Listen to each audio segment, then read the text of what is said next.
জয় গুরু।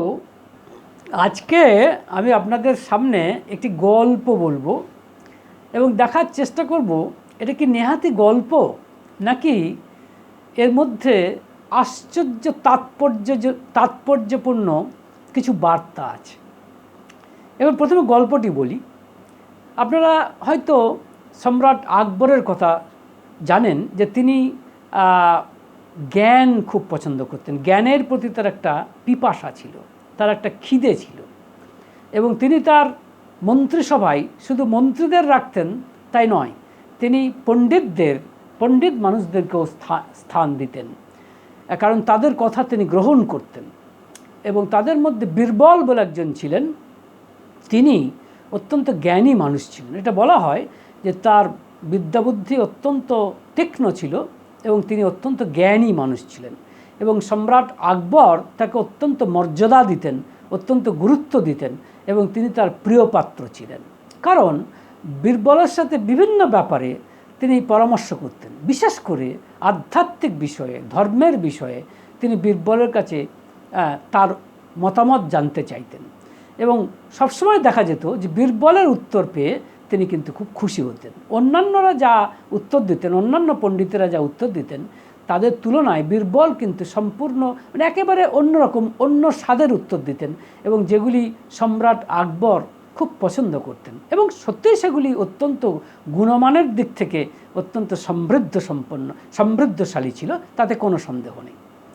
কিন্তু বীরবল যেহেতু সম্রাট আকবরের এত প্রিয়পাত্র হয়ে উঠেছিলেন, তাই স্বাভাবিকভাবেই কিছু মন্ত্রী, কিছু আমলা, কিছু তথাকথিত পণ্ডিত তারা বীরবলের উপরে অত্যন্ত হিংসার, তাদের হিংস্র হয়ে উঠেছিল। তারা চেয়েছিল, তারা বুঝেছিল যে বীরবল থাকতে তাদের কোনো চান্স নেই, তাই তারা একটা ষড়যন্ত্রে লিপ্ত হয়েছিল এবং তারা বীরবলকে ব্ল্যাকমেল করে নিয়ে এসে তাকে একটি গুপ্ত স্থানে, একটি নির্জন স্থানে রেখে দিয়েছিল। এখন বীরবল না পেয়ে সম্রাট আকবর স্বাভাবিকভাবে অত্যন্ত কষ্ট পেয়েছেন এবং তিনি সঙ্গে সঙ্গে নির্দেশ দিয়েছেন যাতে বীরবলকে এখনই খুঁজে বের করা হোক। কিন্তু যারা মিনিস্টার, তথাকথিত যারা মন্ত্রী, তারা তো জানে আসল সত্যটা, স্বাভাবিকভাবেই তারা সেই সত্যটা বলতে চায়নি এবং বলছে হ্যাঁ আমরা চেষ্টা করছি, খুঁজছি, কিন্তু পাচ্ছে না। শেষে সম্রাট আকবরকে এভাবেই বোঝাবার চেষ্টা করছেন যে তিনি নিজের ইচ্ছাতেই হয়তো এখান থেকে চলে গেছেন, ইত্যাদি ইত্যাদি। যাই হোক, কী আর করা যায়, সম্রাট আকবর কিন্তু কষ্ট পাচ্ছেন, কারণ বীরবল না থাকাতে তিনি তার যে মনের খিদে, কারণ মনে রাখবেন মানুষ তো শুধুমাত্র খাবারেই সন্তুষ্ট নয়। একটা কথা আছে, man is not happy with bread alone. স্বাভাবিকভাবেই শুধু রুটি নয়, মানুষের মনের খিদেও কিন্তু আছে, আর এটা আছে বলেই সে মানুষ, সে পশুর থেকে আলাদা। যাই হোক, আকবরেরও অত্যন্ত কষ্ট হচ্ছে, আকবর বিমর্ষ, যেহেতু তার প্রিয়পাত্র বীরবলকে পাচ্ছেন না এবং বীরবলের কাছ থেকে যথোপযুক্ত উত্তর বিভিন্ন প্রশ্নের তিনি খুঁজে পাচ্ছেন না। স্বাভাবিকভাবেই তিনি কাতর হয়েছেন এবং সেটা তার মিনিস্টাররা, মন্ত্রীরা বুঝতে পেরেছে। তাই একদিন একটি মন্ত্রী বলে উঠলেন যে সম্রাট, আপনাকে অত্যন্ত মরস অর্থাৎ বিমর্ষ লাগছে, দুঃখিত লাগছে, কারণটা আমাদের বলুন। তখন সম্রাট আকবর বলছেন, দেখুন আমার কিছু প্রশ্ন ছিল, আধ্যাত্মিক প্রশ্ন, সেই প্রশ্নগুলির জবাব চাইছিলাম, কিন্তু সেই জবাব আমি আজ কার কাছ থেকে পাবো? আজ তো বীরবল নেই, কে আমাকে সেই উত্তর দেবে? তখন সেই মিনিস্টার বলছেন, কেন, আমাদের এখানে তো বড় বড় পণ্ডিত আছেন, তারা আপনার এই প্রশ্নের উত্তর দেবেন। আপনি দয়া করে আপনার প্রশ্নগুলো বলুন, আমরা সাধ্যমতো চেষ্টা করব তার উত্তর দিতে। সম্রাট আকবর কী আর করেন, বললেন ঠিক আছে, আমার এই 3টি প্রশ্ন আছে, এই 3টি প্রশ্নের উত্তর দাও। কি 3টি প্রশ্ন? তিনি বললেন, প্রথম প্রশ্ন যে ভগবান কি দেখতে পান না? তিনি বলছেন আল্লাহ, একই কথা, বলছেন ভগবান কি দেখতে পান না। দ্বিতীয় প্রশ্ন হচ্ছে যে ভগবান কি করতে পারেন না, এবং তৃতীয় প্রশ্ন হচ্ছে ভগবানের এখন মর্জি কী, অর্থাৎ ভগবানের এই মুহূর্তে ইচ্ছা কী বা মর্জি কী। এই 3টি প্রশ্ন তিনি রাখলেন। তার যে মন্ত্রিসভার সদস্য, তারা কেউই এই প্রশ্নের উত্তর দিতে সমর্থ ছিল না। শুধু তাই নয়, তথাকথিত পণ্ডিতেরা যারা ছিলেন তারাও কিন্তু এই প্রশ্নের উত্তর খুঁজে পাচ্ছেন না। স্বাভাবিকভাবেই এই উত্তর দিতে না পারাতে বীরবলের অভাব আরও বেশি করে বোঝা যাচ্ছে। তখন মন্ত্রীরা ওই তথাকথিত যারা হিংসুক মন্ত্রী বীরবলের প্রতি ছিল, তারা একটা মিটিং ডাকলো এবং এই মিটিংয়ে তারা স্থির করলো, সিদ্ধান্ত নিল যে এই প্রশ্নের উত্তর একমাত্র বীরবল ছাড়া আর কেউ দিতে পারবে না। স্বাভাবিকভাবেই তারা বীরবলের কাছে গেল, বীরবলকে বলল, দেখো সম্রাট আমাদের 3টি প্রশ্ন করেছেন, এই 3টি প্রশ্নের উত্তর তো আমরা দিতে পারছি না, তো তোমাকেই দিতে হবে, কিন্তু তোমাকে আমরা সম্রাটের কাছে নিয়ে যাব ছদ্মবেশে, যাতে সম্রাট তোমাকে চিনতে না পারে, আর তুমি সেই উত্তরটি দিয়ে দেবে, আবার তোমাকে ওই ছদ্মবেশে এখানে নিয়ে আসবো। বীরবল আর কি করেন, বীরবল তাতেই সম্মতি জানালেন, অর্থাৎ তাতেই বলে ঠিক আছে তাই হবে। এবং যথাসময়ে বীরবলকে নিয়ে আসা হলো ছদ্মবেশ সহ সম্রাট আকবরের কাছে। এবং সম্রাট আকবর প্রশ্নগুলি করলেন, মন্ত্রীরা বলছেন এই আমাদের পণ্ডিত, ইনি সব প্রশ্নের উত্তর দিতে পারবেন, আপনি একে প্রশ্ন করুন। এবং সম্রাট আকবর প্রশ্ন করলেন, প্রথম প্রশ্নের উত্তর দিচ্ছেন বীরবল, বলছেন, যখন প্রথম প্রশ্নটি কি যে ভগবান কি দেখতে পান না, তখন বীরবল উত্তর দিচ্ছেন, ভগবান তার সৃষ্টিতে কোনো দুটো সৃষ্টি সম্পূর্ণরূপে এক এটা দেখতে পান না, একটু না একটু তফাৎ আছেই। কি উত্তর দিলেন, যে তার সৃষ্টিতে দুটি সৃষ্টি কখনোই সম্পূর্ণ এক নয়, কিছু না কিছু তফাৎ থাকেই থাকে, এটাই বললেন বীরবল। তার সৃষ্টি এমন চমৎকার, এটা তিনি বললেন। দ্বিতীয় প্রশ্নটা কী ছিল না, দ্বিতীয় প্রশ্ন হচ্ছে যে তিনি কি করতে পারেন না। বীরবল উত্তর দিলেন যে তিনি তার সৃষ্টির কাউকেই তার রাজত্ব থেকে তাড়িয়ে দিতে পারেন না, কারণ যেখানেই তিনি তাড়াবেন সেটা তারই রাজ্য। সত্যিই তো তাই, তিনি কোথায় তাড়াবেন?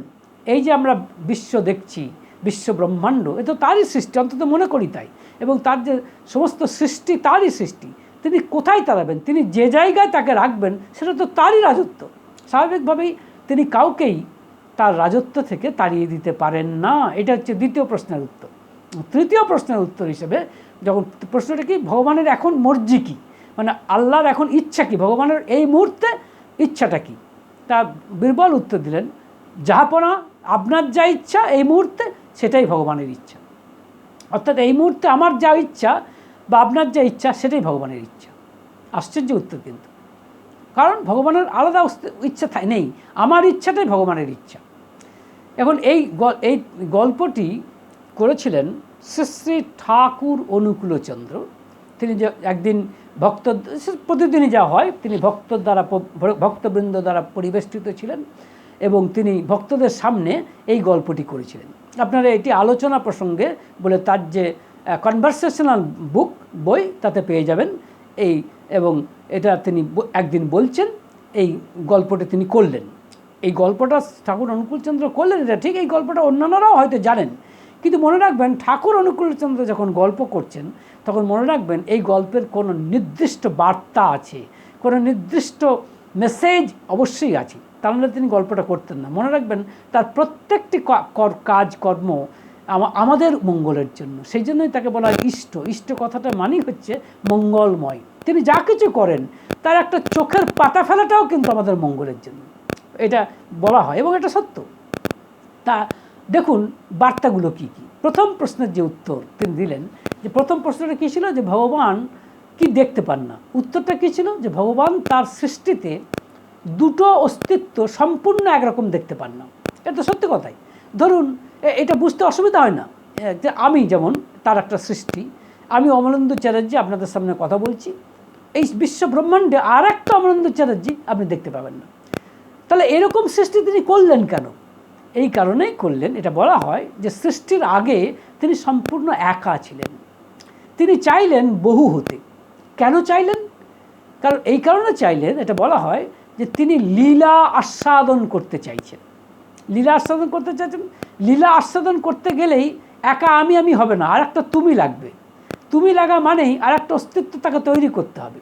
আর এই তৈরি তিনি করছেন, এটাই তখন তিনি সৃষ্টির কথা ভাবলেন, যে তিনি একই ছিলেন, তিনি বহু হতে চাইলেন, কিন্তু বহুটা এমনভাবে হলেন যেন তার প্রত্যেকটা সৃষ্টি একে অপরের থেকে একটু হলেও আলাদা হয়। তবেই তিনি তো লীলা করতে পারবেন, তবেই তিনি তো লীলার আস্বাদন করতে পারবেন। সবাই যদি এক হয়ে যেত তার সৃষ্টির, তাহলে তিনি কার সাথে লীলা করতেন? তাই তিনি নিজে যেমন এক এবং অদ্বিতীয়, তার সৃষ্টিকেও তেমনই সৃষ্টি করেছেন।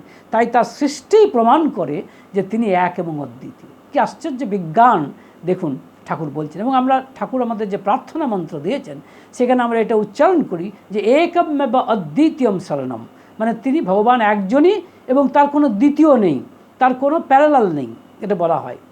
এটা তার সৃষ্টিই তা প্রমাণ করে। এটা বোঝার জন্য কোনো রকেট সায়েন্স বোঝার দরকার নেই, তার সৃষ্টিই প্রমাণ করে যে তিনি এক এবং অদ্বিতীয়। কারণ তিনি নিজে যেমন এক এবং অদ্বিতীয়, তেমনই তিনি তার প্রত্যেকটি সৃষ্টিকে, তিনি তার প্রত্যেকটি অস্তিত্বকে তৈরি করেছেন সম্পূর্ণ এক এবং অদ্বিতীয় করে। কিন্তু তবু মানুষ তর্ক করবে, মানুষ বলবে কোথায়, কিছু কিছু হোমোজাইগাস টুইন আছে, এক ধরনের যমজ আছে যারা প্রায় সম্পূর্ণ এক। আমি বলছি যে সম্পূর্ণ এক হলেও মনে রাখবেন সামান্য হলেও তফাৎ আছে, একেবারে সম্পূর্ণ এক নয়। হয়তো বাহ্যিক তফাৎ, হয়তো আভ্যন্তরীণ তফাৎ, কোনো না কোনো ব্যাপারে কিছু না কিছু তফাৎ থাকবেই থাকবে। সুতরাং হয়তো কম তফাৎ, কিন্তু তফাৎ আছেই। তাই তার সৃষ্টিই প্রমাণ করে যে তিনি এক এবং অদ্বিতীয়। কাজেই বীরবলের প্রথম প্রশ্নের উত্তর এটাই আমরা বুঝতে পারছি যে ভগবান এক এবং অদ্বিতীয়, কারণ তার সৃষ্টিকে তিনি তৈরি, তাই তিনি তার সৃষ্টিতে কোনো দুটো সৃষ্টিকে আলাদা, মানে সম্পূর্ণ আলাদা দেখতে পান না। কোনো না কোনোভাবে একটু হলেও আলাদা, মানে সম্পূর্ণ এক দেখতে পান না, একটু হলেও আলাদা। সেই জন্যই তো লীলা এত আনন্দময়।